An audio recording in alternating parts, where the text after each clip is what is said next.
우리가 대영 제국, 즉 영국을 떠올릴 때 머릿속에 그려지는 이미지는 무엇일까요? 신사의 나라, 세익스피어와 비틀즈의 고향, 전 세계의 문명의 빛을 전파한 위대한 제국. 아마 대부분 이런 긍정적이고 고상한 모습들을 생각할 것입니다. 하지만 만약 그 화려했던 제국의 초석이 공정한 무역이나 성실한 노동이 아닌 거대한 약탈 위에 세워졌다면 어떨까요? 뒷골목에서 벌어지는 좀도둑질이 아닙니다. 이것은 국가가 직접 기획하고 후원하고 그 수익을 나누어 가진 체계적인 해적질의 역사입니다. 오늘 우리는 역사의 교과서가 애써 외면하는 대영 제국의 어두운 시작점, 바로 왕실이 고용한 해적들에 대한 이야기를 나누어 보고자 합니다. 이야기의 배경은 16세기 후반의 유럽입니다. 당시 세계의 패권은 스페인과 포르투갈이 양분하고 있었습니다. 콜럼버스의 신대륙 발견 이후 아메리카 대륙에서 정복과 약탈을 통해 얻은 상상조차 할 수 없는 부가 이베리아 반도로 흘러들어가고 있었죠. 스페인의 거대한 갤리온 선단은 대서양을 가로질러 금과 은을 실어 날랐습니다. 오늘날 볼리비아에 해당하는 포토시 은광에서 채굴된 산더미 같은 은, 멕시코 아즈텍과 페루 잉카 제국에서 약탈한 황금, 그리고 향신료, 설탕, 심지어 노예까지. 스페인 왕실은 이 막대한 부를 바탕으로 유럽 최강의 군대를 유지하고 화려한 궁전을 짓고 제국의 영토를 끊임없이 확장하고 있었습니다. 그에 비해 당시 잉글랜드는 어땠을까요? 유럽의 변방에 위치한 가난하고 발전이 더딘 이류 국가에 불과했습니다. 스페인의 압도적인 국력 앞에 굴욕감을 느끼고 있었죠. 당시 잉글랜드를 다스리던 엘리자베스 1세 여왕에게는 광대한 식민지도, 스페인과 정면으로 맞서 싸울 해군력도, 그리고 무엇보다 돈이 없었습니다. 국가적 위기 상황 속에서 여왕은 전공법이 아닌 다른 무기를 꺼내듭니다. 바로 훔치는 것이었습니다. 잉글랜드가 스페인보다 더 많이 생산할 수 없다면 스페인의 것을 빼앗으면 된다는 아주 단순하고 대담한 발상이었습니다. 엘리자베스 여왕은 사략 허가장이라는 것을 발행하기 시작합니다. 이것은 쉽게 말해 해적 면허증이었습니다. 이 허가장을 받은 선장은 적국의 배를 공격하고 화물을 약탈하고 그 보물을 고국으로 가져올 왕실의 공식적인 허가를 받은 것이나 다름없었습니다. 사람들은 이들을 고상하게 사략해적이라고 불렀지만 그 본질은 국가공인 해적이었습니다. 이 시스템은 아주 교묘하게 설계되었습니다. 약탈에 성공하면 왕실이 수익의 일부를 가져가고 항해에 자금을 댄 투자자들이 지분을 챙겼으며 나머지는 선장과 선원들이 나누어 가졌습니다. 합법의 탈을 쓴 해적질, 국가의 공식 정책이 된 도둑질이었던 셈입니다. 우리 한국인들에게 해적이라 하면 고려 말부터 조선 초까지 해안가를 끊임없이 유린했던 왜구가 떠오릅니다. 그들의 노략질이 우리 역사에 얼마나 큰 고통을 안겨주었는지 우리는 잘 알고 있습니다. 그런데 잉글랜드에서는 국가의 왕이 직접 나서서 그런 해적 행위를 장려하고 면허를 내주었던 것입니다.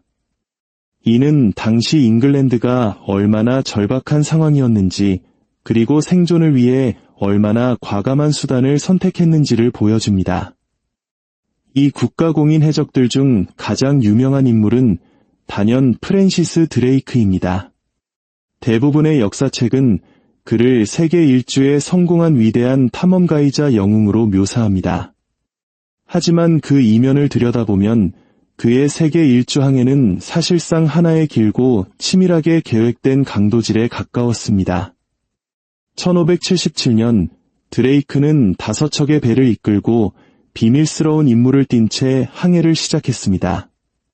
공식적인 명분은 새로운 무역 항로 개척이었지만 그의 진짜 목표는 대서양과 태평양을 항해하는 스페인의 보물선이었습니다. 그리고 그는 목표를 초과 달성합니다. 1579년 페루 해안에서 드레이크는 스페인의 보물선 누에스트라 세뇨라 데 라 콘셉시온, 일명 카카푸에고, 호를 납포하는 데 성공합니다.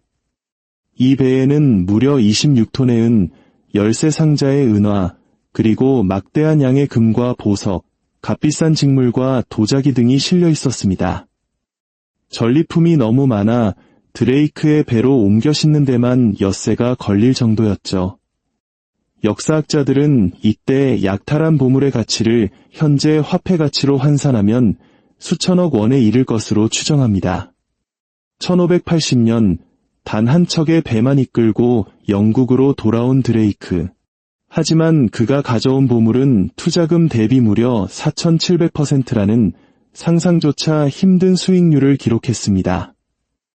이 항해에 비밀리에 자금을 댔던 엘리자베스 여왕 역시 막대한 지분을 챙겼는데 그 금액은 당시 잉글랜드의 국가부채를 모두 갚고도 남을 정도였습니다. 이 엄청난 성공에 감격한 여왕은 직접 드레이크의 기함인 골든 하인드호에 승선하여 갑판 위에서 그에게 기사자기를 수여합니다. 해적이 국가의 영웅으로 등극하는 순간이었습니다. 해적질이 애국심으로 포장되는 역사의 아이러니가 펼쳐진 것이죠. 드레이크의 활약은 여기서 그치지 않았습니다. 그는 카리브해 전역을 무대로 스페인 식민 도시들을 습격했습니다. 스페인 제국의 카리브해 수도였던 산토 도밍고를 점령하고 신대륙에서 가장 부유한 도시 중 하나였던 카르타헤나를 불태웠습니다. 이는 단순히 배를 터는 수준이 아니었습니다. 왕실의 비호 아래 식민 도시 전체를 상대로 벌이는 전쟁 행위였습니다. 스페인은 이를 테러라고 불렀지만 잉글랜드는 국가 전략이라고 불렀습니다. 드레이크가 시작이었다면 17세기에는 헨리 모건이라는 이름이 악명을 떨쳤습니다. 모건은 단순한 해적을 넘어 제국의 사업가에 가까운 인물이었습니다. 1671년 그는 역사상 가장 대담한 약탈 작전 중 하나인 파나마 공략을 감행합니다. 1200명이 넘는 병력을 이끌고 파나마 지역을 육로로 횡단하여 스페인 수비대를 격파하고 파나마시티를 함락시켰습니다. 도시는 불타고 그 안에 있던 분은 모조리 약탈당했습니다. 은, 금, 보석, 비단, 그리고 노예들까지 상자가 아니라 마차로 실어 날라야 할 만큼 엄청난 양이었습니다. 공식적으로 당시 잉글랜드와 스페인은 평화 조약을 맺은 상태였기 때문에 모건의 행동은 월권이었습니다. 그는 체포되어 런던으로 압송되었죠. 하지만 처벌 대신 그를 기다린 것은 기사자기와 자메이카의 부총독이라는 직책이었습니다. 왕실은 사실상 이렇게 말한 셈입니다. 아주 잘했다. 해적. 이제 너는 제국의 일원으로서 자격이 있다. 이것이 바로 잉글랜드 해적질의 독특한 점입니다. 이것은 무작위적인 범죄가 아니었습니다. 국가에 의해 조직되고 귀족과 왕실의 자금을 지원받고 법적으로 정당화된 사업이었습니다. 투자자들은 배와 무기를 대고 선원들은 목숨을 걸고 국가는 면허를 내주고 수익을 챙겼습니다. 이는 폭력으로 뒷받침되는 가장 원초적인 형태의 자본주의, 즉 하이 리스크, 하이 리턴의 비즈니스 모델이었습니다. 그 영향은 실로 엄청났습니다. 한때 무적으로 보였던 스페인은 연이어 굴욕을 당했고 보물선단은 항상 영국 해적의 표적이 되었습니다. 식민지들은 공포에 떨었고 계속되는 약탈로 인해 제국에 대한 통제력은 약화되었습니다. 반면 잉글랜드로 흘러들어온 막대한 보물은 경제를 부양하고 해군을 강화했으며 해외로 팽창할 수 있는 자원을 제공했습니다. 해적질이 잉글랜드를 작은 섬나라에서 떠오르는 제국주의 강대국으로 변모시킨 것입니다. 약탈이라는 금융 시스템이 제국의 종잣돈이 된 순간입니다. 사략 해적들이 본국으로 가져온 것은 단순한 보물이 아니었습니다. 그것은 바로 자본이었습니다. 스페인 배에서 빼앗은 금과 은은 잉글랜드 경제의 혈관 속으로 곧장 흘러 들어갔습니다.